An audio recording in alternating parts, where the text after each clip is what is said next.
Thank you. Thank you very much. So, just a few more questions. When we talk about annual general meetings, so you see large organizations, banks, pharmaceutical companies do AGMs.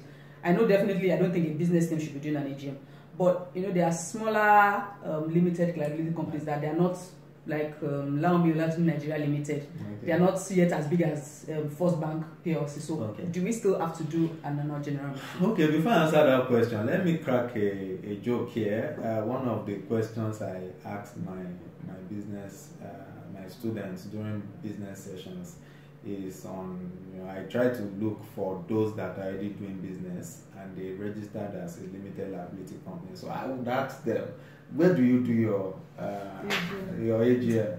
So for the married ones, you find out that they do it actually in the bedroom, where the husband is a shareholder, the wife is a shareholder, and the children even exactly. The underage children are also shareholders. Exactly. So the husband and the wife will meet in the bedroom and they will decide, and then they will call their lawyer and say, okay, this is what we have decided. Okay, now back to the question. It's important for all limited liability companies to do annual general meeting.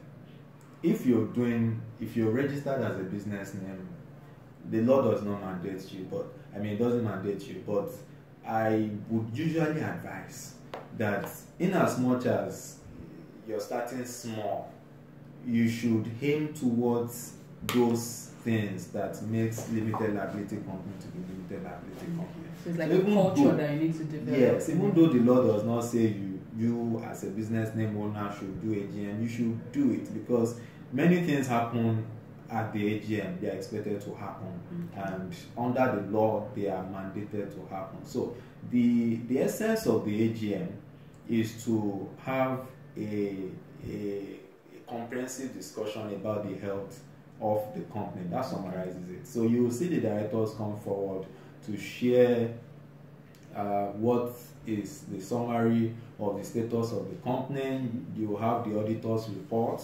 So the auditor who would have been appointed at the same annual general meeting of members, the one before, would come up with the report, and then if there's a need to appoint directors too, this also happens. So all these things happen there. Then the declaration of dividends and all that, these are things that happen. And it may interest you that this applies to all limited liability companies.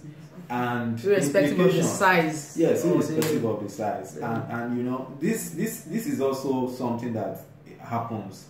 Some of us, some of you listeners could have shares in some companies and you have not been going for annual general meeting. See, the essence of having shares shows that you are a part owner. Exactly. And whatever happens in the company is also very important for you to be a part of those discussions. So it's an advice from me that you should take it more seriously when they notify you that AGM is coming up.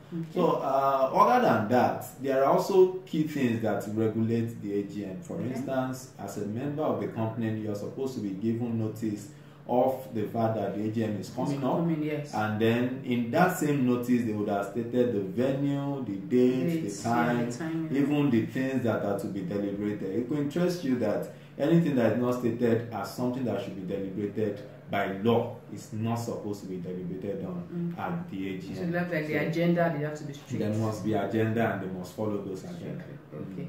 So question, not directly to what you have said now, but I want to ask about board members. So if you have a business name, do you think you should set up a board and have like a board of directors, even if they are non-executive directors? Do you think that's something that one should do? Well, as I said earlier, it's always important for you as a business name owner to aim higher. Okay. So if you can structure your business in such a way that you have all these standards around, it's going to be fantastic. And that's because you will know business is business. Okay. And you will not treat it as if, quote and unquote, it's my thing, I'm doing my thing the way I want.